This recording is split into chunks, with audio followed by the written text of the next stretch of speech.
In this video, you will learn how to say before and after, as well as to express a period of time from a certain time to another certain time.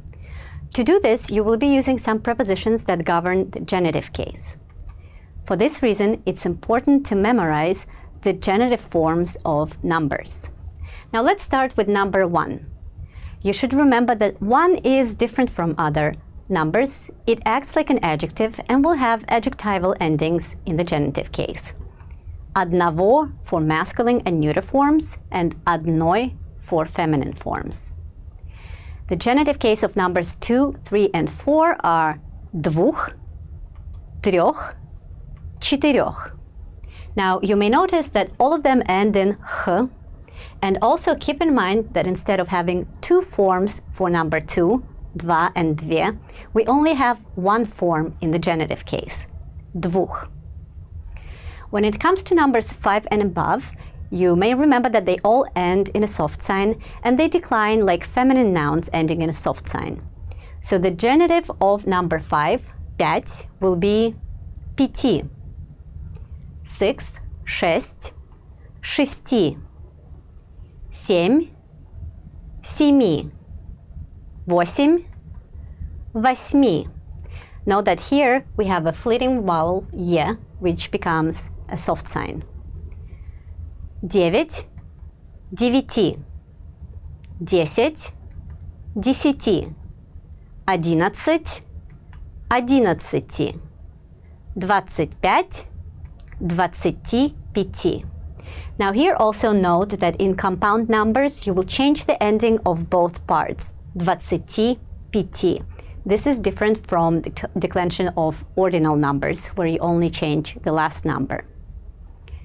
So now that you know the genitive forms of numbers, let's look at some of the constructions that you are already somewhat familiar with. The preposition ДО with the genitive case can mean up to, before, or until. You've already seen it in constructions like this.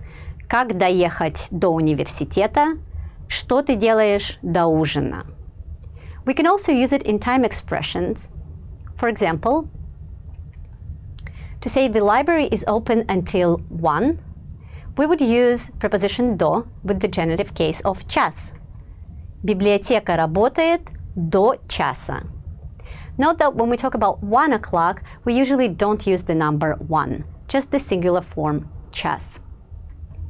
If you want to say that the library is open until 2, you will say библиотека работает до 2 часов.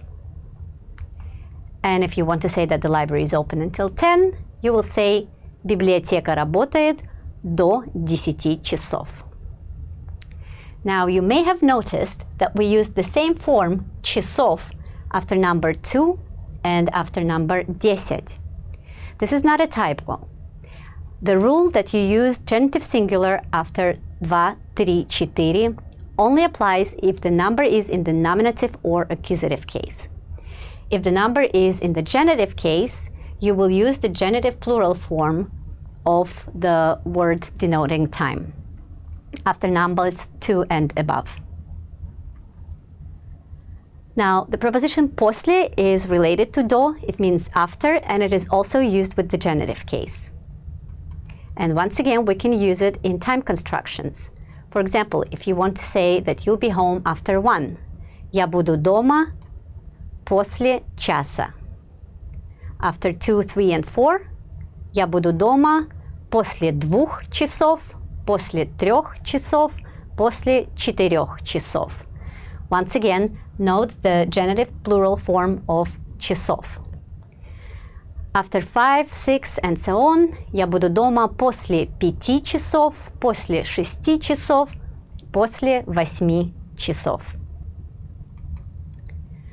Now, a quick note on using prepositions ДО in ПОСЛЕ. We use the construction ДО in ПОСЛЕ with the genitive case only with nouns or numbers. For example, до обеда, после завтрака. If you want to say before or after you do something, you will need to use a slightly different construction. До того как and после того как. For example, до того, как я пообедаю. Before I will have lunch. Or после того, как я позавтракаю. After I have breakfast. One last construction involving genitive case is saying from to. You remember that preposition s used with the genitive case means from, and we can also use it in time constructions. And you already know how to use до to express until. So the sentence «Экзамен по биологии будет с 2 до 4 часов» means the biology exam is from 2 o'clock to 4 o'clock. Я работаю с 8 до 5. I work from 8 to 5.